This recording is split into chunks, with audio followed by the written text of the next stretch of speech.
This is the Education Exchange with Paul Peterson. I am the Director of the Program on Education Policy and Governance at Harvard University. Thank you for joining us. The Trump administration vows to close the U.S. Department of Education, and it's already removed many departmental officials from office, either by encouraging retirements or simply terminating employment. Congress continues to fund many education programs, but the administrative structure is undergoing many changes. And one of the parts of the Department of Education that's definitely been affected is the part called the Institute of Education Sciences. The IES, as it is called, the Institute of Education Sciences, or IES, has played a critical role in the collection of data about American education. It continues to provide essential information about the state of American education today, and its future is up for grabs. Well, amid this turmoil, Dr. Amber Northen, formerly a research director at the Fordham Institute, and she'll return to that position when she's finished with her role at the department, she has prepared an extensive report that makes important recommendations as to the future of IES. It's entitled Reimagining the Institute of Education Sciences, a Strategy for Relevance and Renewal. Now, I don't expect a million people to read this report, but that doesn't mean it's not a significant document, and I'm very pleased to have Dr. Northen with us here on the Education Exchange today. So, Amber, thank you for joining us on the Education Exchange. Happy to be here. Going to be a fun conversation if I know you. So, Amber, your report has so much to say, and it is 100 pages long. So, I have to ask you Yeah, to condense it down a bit for us. So, what would you yes, say are the three top findings, recommendations, so forth, that's in your report? sure. So the report begins with a series of shifts that I'm calling for and that really surfaced in collaboration with many, many folks and just talking with many, many groups. But I would say the top one for me, which I put as number one, was reorienting IES grant making to focus on the nation's most urgent education challenges. And what I mean by that is IES has long been, I use the word scattershot in its grant making, meaning that, if they support all types of ideas and different topics. And although that's often strengthened different areas of evidence and research, we're at the point now where the scattershot approach is not working well for the nation's kids. I think all of us are, at least on this podcast, well aware of how we're doing as a nation and how our kids are performing in math and science and some of these other subject areas. And so instead of scattershot approaches, I think we need to, as a research entity and as a society, say, hey, here are the handful of challenges that our kids are facing, and we ought to build the database and the evidence base around those challenges. And we ought to prioritize grant making relative to those challenges instead of funding this, and that doesn't equal or accumulate into a deep research base or actually, address the common challenges that folks are having on the ground. So I Well, would say, yeah, so yes, how come we got to this state? What was it? What's the process been for deciding what the research is going to be about? I mean, why yeah, hasn't that all, you would have thought that's the way they would have been yeah. doing it for years. So how did they decide on the topics in the past? That's right. So the phrase is field initiated. There have been most of the research that IES has funded has been field initiated, meaning that you get some broad parameters from IES, but it's a lot of it is left up to how the researchers conceive the design and the research questions within again these sort of broad frameworks that IES lays out. And I'm not saying there's not a place for field initiated research. There's still plenty of room for that within us deciding, okay, here are the topics that we want to be studying, and then, just sort of play within the sandboxes that we've laid out as opposed to it being completely field initiated. So a lot of research has been defined by the people who say, I'm personally really, really interested in preschool education, and so here's a really good piece of research on preschool, and then you fund that. Or I'm interested in the topic of absenteeism, and here's a Hmm. good thing, and that's how they decide whether or not to do that research. Is that the way it's been in the past? In part, yes. They've, in some cases, like I said, you've been given some broad, like here are 12 topics that we're looking to fund, and maybe it's a list of 12 bullets. But those, again, it's a lot of flexibility for the researchers to, devise the particular research questions. Well, who's going to decide what are the uh, Yeah. top issues or areas of research that should be focused upon? Yeah, I don't think it's, I mean, and honestly, I've said this many times. My other hat is I sit on a state board of education in Virginia, and I get to talk to a lot of other state policymakers. And a lot of us, honestly, many are working on science of reading, math instruction, particularly in middle school, career and technical pathways, CTE. How do we make sure that we're preparing kids for college and career? There's a lot of sort of themes that you see that many states are already working on. And so I don't think it would be incredibly difficult, but yes, at some point, someone needs to say, okay, we've surveyed, we've done some initial work here, we've looked at state governors' addresses, we've looked at state learning agendas, like whatever you want to use.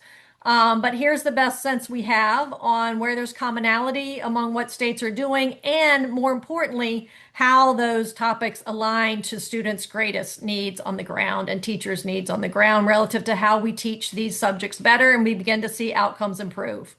But a lot of people's ideas about what's really important jumps around. Right now the science of reading has really become a big topic, and states Hmm. across the country are setting up their own science of reading programs. So that's clearly a huge topic that's out there, but it wasn't really on the agenda, 6, 7 years ago. And who knows what's going to come downstream. Chronic absenteeism is clearly a big, big topic now, but maybe kids will start Yep. coming back to school. All of a sudden, that's going to disappear. Right. Are these things going to, come and go and faster than the researchers can do their? No, I think we need to revisit. I would say, I'm hesitant to put out a year or how long we need to have revisit these topics. I think I would leave that to some of the expertise of the folks at IES and some of these need sensing. They call it need sensing mechanisms where they try to stay, up to date with what states are struggling with. But yeah, given our, kids' scores on reading on NAEP, given what our absentee rates have looked like since COVID, like these make perfect sense. So yeah, I think we need to continue to, look around, open our eyes to these challenges that are right in front of us, and be nimble relative to when they need to change after we've seen some progress. Well, another thing that is, politics always enters into everything, and politics comes into play here, where you have the Democrats laying out one set of needs, which probably may focus a lot on career and transition from secondary into higher education and preschool. And Republicans say, no, we got to get our schools to work better, and so therefore we need to, have more school choice. So how do you sort this out when you know that politics is, Yeah. part change places in power very quickly? Yeah. One thing I can say about IES is that it's respected by right, left, and center. And its mission, I talk about it in the report, one of the bedrocks of IES is not only its rigor, but its independence. And when IES was first founded, I won't give you a long history lesson, but there are some definite guidelines and parameters put in place to sort of try to safeguard it from this political intrusion, just as you're talking about here. And one of those, frankly, has been a non-partisan, ideological thrust for IES, and it's spelled out in Ezra, which is the legislation that authorized IES. but they take very seriously the folks at IES this how the research needs to be non-ideological. And when I went there, I did have the opportunity to look at some of the studies. And I think that there's this opinion that some of these studies are a lot more politically motivated than they really are. I mean, it's not to say that every IES study has not had any tinge of political, influence. But I also was pleasantly surprised that this need for the studies to be rigorous and non-ideological was taken very seriously and has been, I think, since Russ Whitehurst years ago. Put in the importance of that, of the rigor of the evidence, and not that it be partisan or politically tinged. Well, there's always a tension between doing a rigorous study and doing something quickly, something that can be ready to help the policymakers decide what to do. And oftentimes the policymakers want something next month or next week. And the researcher says, listen, we can't really do that except a 5-year study. So how Yeah. does how does this agenda that you're setting here address that issue? So I call it rapid cycle research. And this is something that Mark Snyder in his tenure at IES started and really continues to be really important. And it's this idea that we should be able to do a research in partnership with school districts in a 6 month, a 12-month cycle, right? Because by the time you get your money from IES and you've agreed a district or more than one district has agreed to work with you, what happens sometimes is by the time you get the grant and go back to them, they've moved on. I mean, when they're ready to study something, a district, a principal, they're ready to study it like now.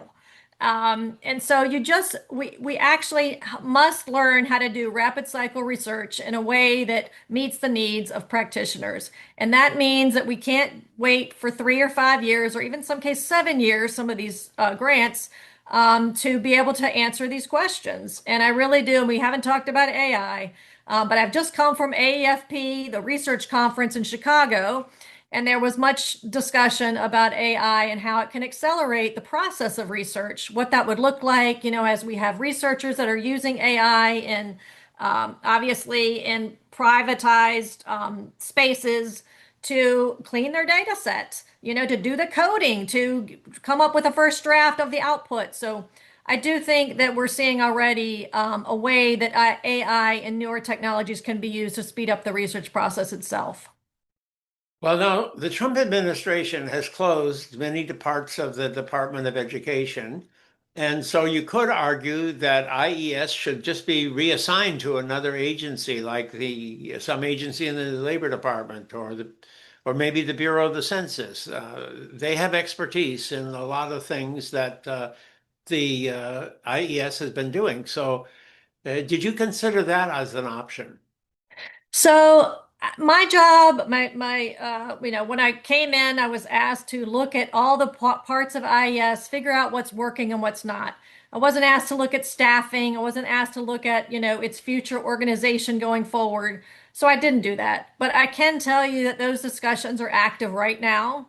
They're ongoing. As you can imagine, they're hotly debated, like, okay, what does it make sense to move this here? Or should we keep it here? Or, who's best positioned to handle this type of work and these activities. So sure. I think, reasonable people can disagree on, whether some of these duties should be portioned off to different places or whether IES should be kept whole.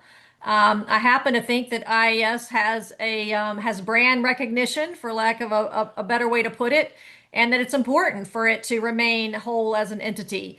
But that's just my personal opinion, and others might disagree. So let me ask you a little bit about how you came to be chosen to write this report. Were you approached by somebody in the Department of Education and what were you just alluded Yes. to this, yeah, what was your commission? Sure. So I mentioned that I am on the Virginia State Board of Education and got to know in that capacity Nicholas Kent, who is now the Undersecretary of Education under the Trump administration, who was formerly in Virginia doing some higher ed work. And so, yeah, I was approached by Nicholas. There were some other, folks in Virginia who have also been sort of recruited to the Trump administration. and received a call and an invitation from him to be a part of this, to which I went in and talked to folks and got the opportunity to talk to the secretary as well, and to make sure that this administration really did believe in the power of federal R&D to improve outcomes for kids, and got the assurance that I needed to go forward and spend a good, 7 months working on this report. Well, I noticed that the report doesn't have the a name of the department or IES on it. So is this just your personal report, or is this a report that has some official status? Nope, these are my recommendations. The department and IES can take them or leave them, to be honest. I think when you read the report, you'll see that in many ways I had multiple audiences in mind. And most, I would say, of these decisions and these processes that I'm calling on for improvements are to be carried out by the people who are working at IES and will be hired to maintain the rules. I mean, the duties of IES. So they're not the type of decisions, that the education secretary is going to be, you know, um, concerned with. I don't know if she's going to care too much about, how we make sure that we're disseminating the results better. These are more, the purview of folks who will be working at the agency. So, a lot of what you're calling for here was supposedly assigned to the regional laboratories. They were supposed to work with collections of states in different regions of the country and to be in contact with and collaboration with them and design research that was relevant to the problems in that particular part of the country.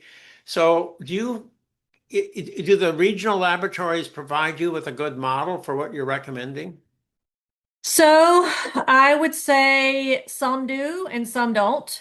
If there was anything that was divisive about this report and my conversations with folks, it was the regional educational labs. Frankly, some people think they are terrific and they're doing great work, and other people think they should have been, killed off years and years ago. And it all has to do with your exposure, whether you've been exposed to a high quality regional educational lab or not.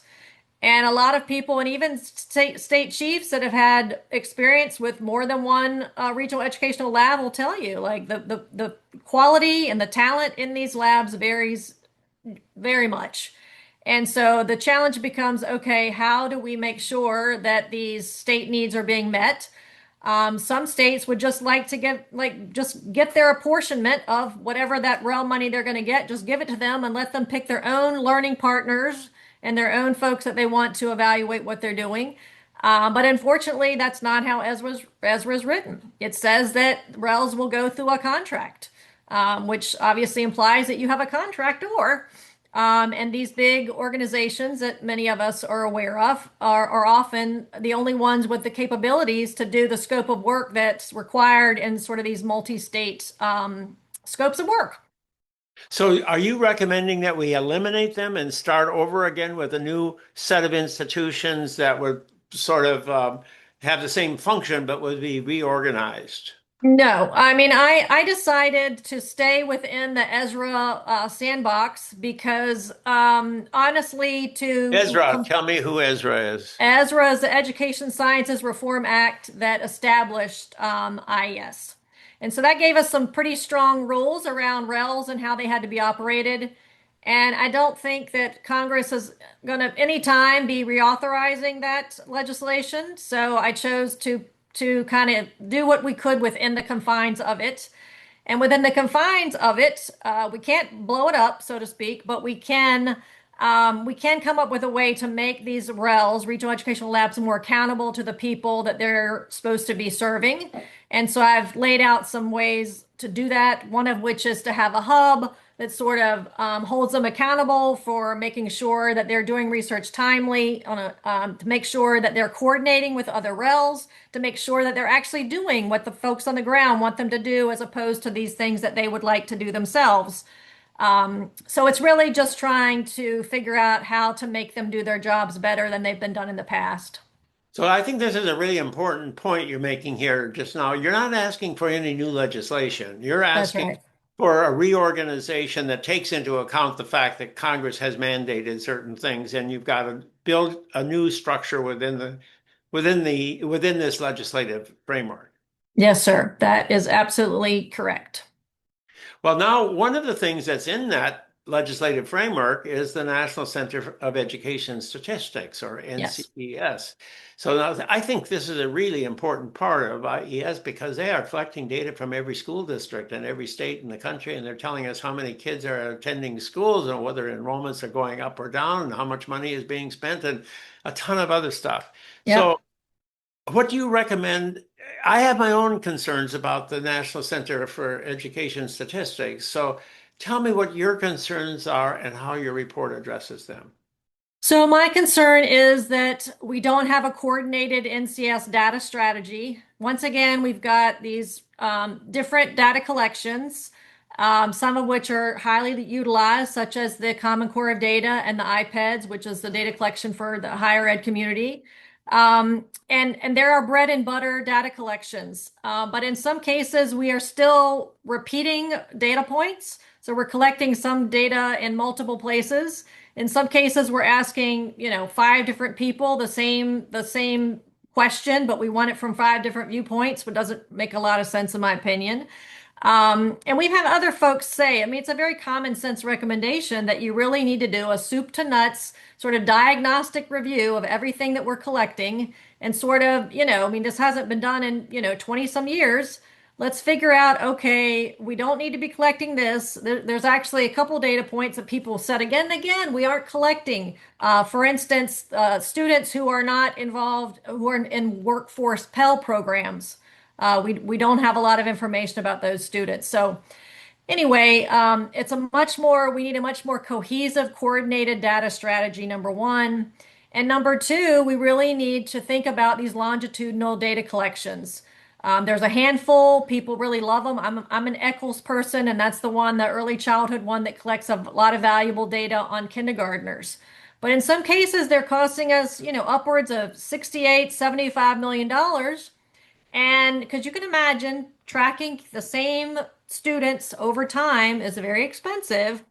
And a lot of folks are saying, look, there are different ways that we could do this that wouldn't cost so much. I talked to Jack Buckley, and he's like, look, and he's a former NCS guy, and he's like, look, this is 70s and 80s technology, the way that we're sampling students, and we need to be doing this more rigorously, faster, and more nimbly. And those are the types of questions and insights I think that we need to be bringing to NCS so that it is just modernized, right? In ways that it's not modernized now. Well, and also when you still collect data, trend data over time, even if it is panel data, it's sometimes you got to make very strong assumptions in order to come up with any conclusions from that data. Is this an approach that's sort of had its day and it's time to move beyond it? Yeah, I mean, and I mean, this was not to get too much in the methodological weeds, but there's this cross cohort repetitive way that we can also sample students. And doesn't necessarily mean that we have to sample the same students over time. We can still get very insightful results by just doing the same sampling of those same types of kids over and over and over again repeatedly. So those are the types of things, yes, that we need to be questioning and saying, you know what, there's a better way to do this. So, my concern has always been, as soon as I get the information from NCES, it's out of date. So it's always 3 years behind at least, or maybe more. Yes. So how can we make NCS statistics on basic facts about the state of American education? How can we have that in a way that's sort of relevant to the current situation? So part of the problem is we have too many layers of sign off. I mean, this sounds silly, but it's the truth. In some cases, we've got 6 different levels. I had someone walk me through it, all the people that once the data are collected, who's verifying whether those data are correct and accurate. Of course, we need to do that. But the layers, and because NCS is also a federal statistical agency, we've got 14 of those across the federal government. It also has an additional layer of vetting that the other centers of IES are not exposed to. So you've got, the contractor, you've got NCS, you've got IS, you've got the folks who are, this additional layer that I just mentioned that also have to look it over that are part of the federal stats agencies writ large. So you can imagine just how long each of these levels of QC, quality control, is taking. So that's one problem. And once again, again and again, people are saying, AI can be flagging data points that don't look right immediately. Some of this first line of defense can be done in technology through technology in ways that we've not done in the past. So I would say that's one reason why we're really slow is just because we've got too many layers and we're not using technology in a way that would speed up the process. Well, if you did it this thorough way as it's done at NCS, if you did that for economic data, unemployment or economic growth or whatever, businesses would be screaming because they are Right. demanding, real-time information. And so elsewhere in the government, they've sort of said, okay, we'll issue preliminary results and we'll That's update right. it as we get better information. Is that what you're calling for here? That's right. And in some cases, IES has already started doing that. Um, and what they're doing too is they're releasing the data set first and then the report. They used to actually wait till the data set, I mean, the report was ready to be released along with the data set, but at least now they're putting the data out and the report follows. So yes, I mean, honestly, anything we can do to get it out there, more quickly, I think is exceedingly appreciated by the public and the users of these data.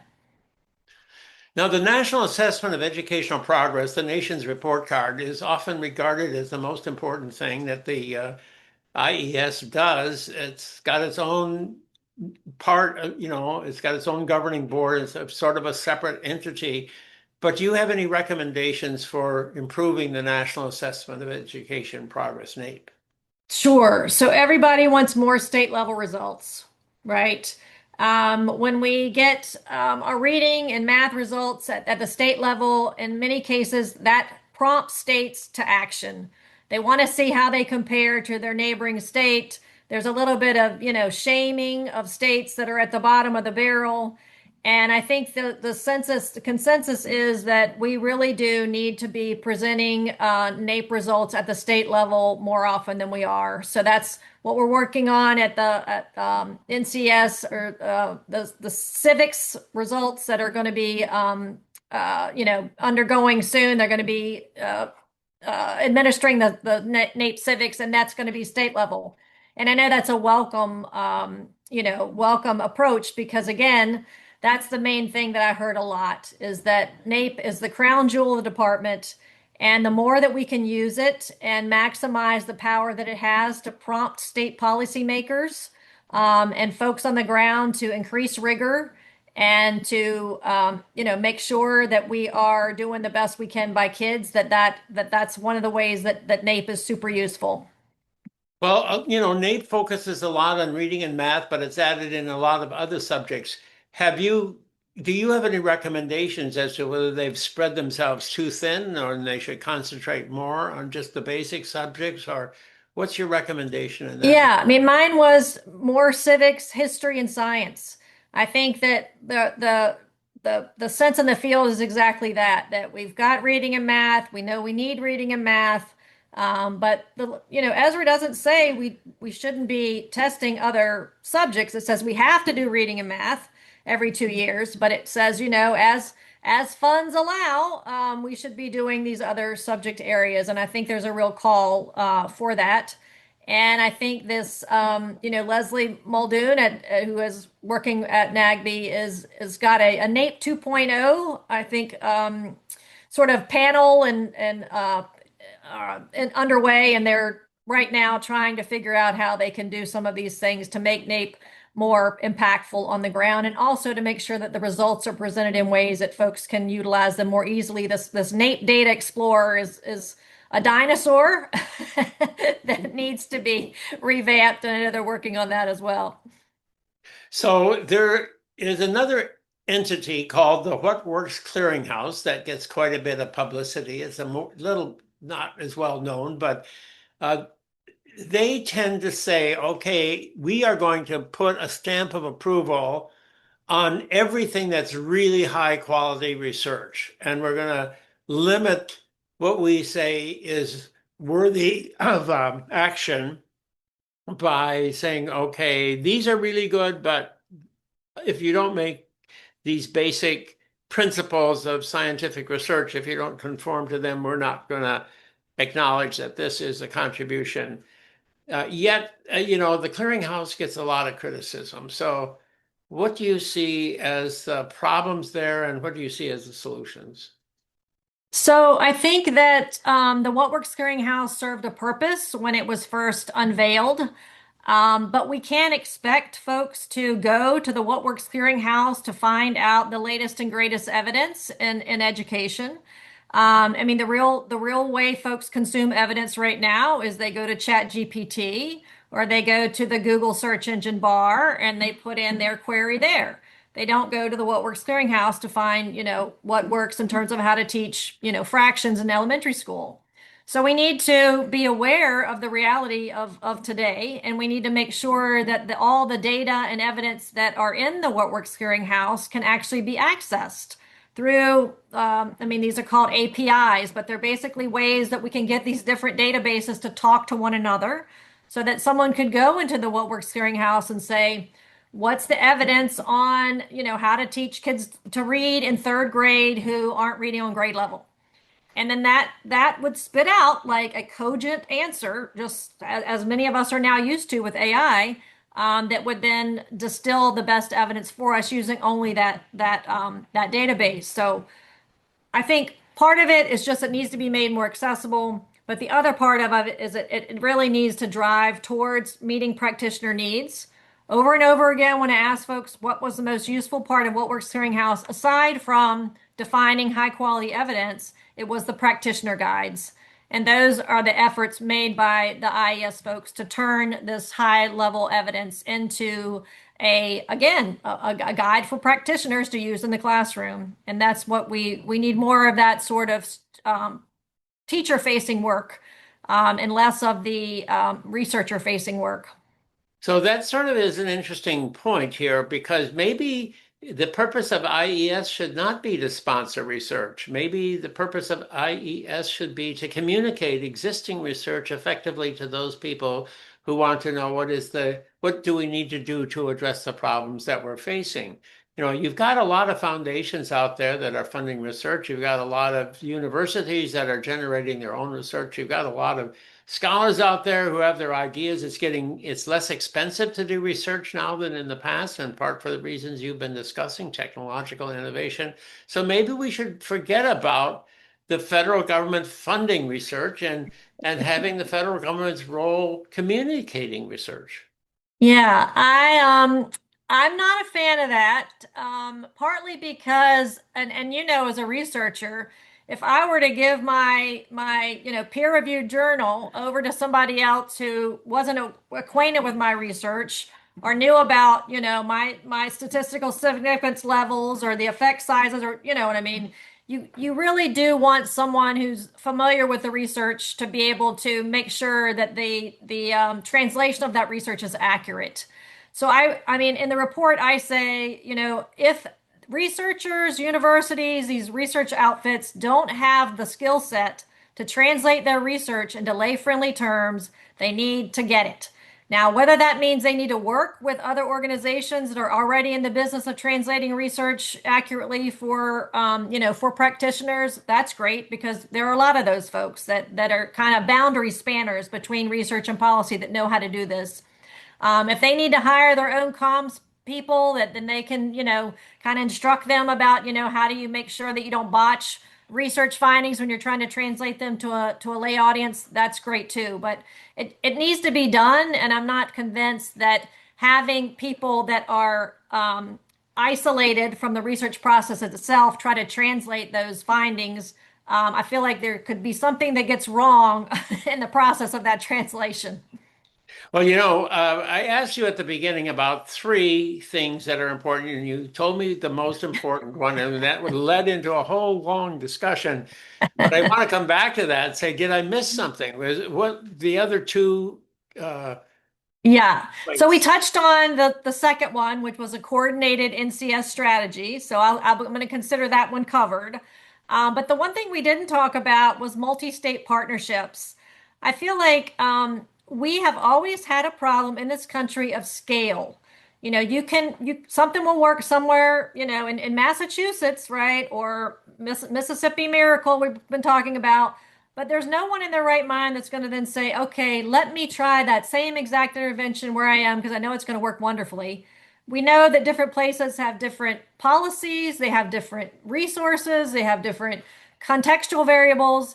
And so we really do want to see an intervention or a policy studied in multiple contexts. And I feel like we're at a moment where states are working together more so than they used to. One example that I often give is they want to be able to track their kids across state lines for student mobility purposes and to see these post-secondary outcomes. So we've already beginning to see states coming together to want to share data. And I do believe, given what we talked about earlier and how many states share these same educational problems and issues, that they should be coming together into multiple state partnerships and coordinating and collaborating on research questions. That means fewer grants, but bigger grants, in my opinion. Well, that all sounds good, but I know how jealous states are of their own autonomy. Getting New Hampshire and Vermont to work together is not going to be the easiest thing in the world. Yeah. I mean, I'm not going to make them. IS is not going to make them. They're going to come together on their own volition, right? So it's not top down. It's bottom up. And when I was talking to especially some of the states in the RELs, like they would like to work with some of their states, but they don't want to work with other states in their REL region. So in this case, you get to pick your favorite state or states, right? That you already have a history with. You've already built a trust relationship. And so it's coming from them. It's not a forced marriage by any means. All right. Well, how quickly do you think you're going to see some movement in terms of actual decision making within this space? Yeah. So I think first we've got to get the organizational decisions made, as I mentioned, those that are being debated right now, because a lot of these procedural and processy type questions that we've been discussing are after, right? We figure out the organizational part, and after we obviously have to hire some folks because, as already said at the beginning, there's very few people at IS right now, and so we've got to, bolster the hiring as well before we can do any of these grand schemes that I've written about in this report. And I do think there's a real urgency in the department. You've seen them moving on all other types of issues relative to, thinking about how they're going to go about, quote, shutting the department down. And so I think that, yeah, they're going to be moving on this fairly soon. Well, I must say, Amber, that you've been very courageous for somebody to walk into this very hostile environment between strong criticisms of the administration being voiced by members of the IES and the administration being critical of the past, for somebody to come in there and try to say something that tries to get beyond the rhetoric and say, okay, what can we do to reimagine the Institute of Education Sciences? It's such a contribution. So thank you very much for joining me on Thank you, Paul. Education Exchange. I I've really, I really appreciate that. I have been speaking with Dr. Amber Northern. She is the author of a report entitled Reimagining the Institute of Education Sciences. She is a consultant to the U.S. Department of Education. Thank you very much for joining me today on the Education Exchange, Dr. Norton. I am Paul Peterson. This is the Education Exchange. Please join me every Monday at noon when our weekly podcast is released on the Education Next website.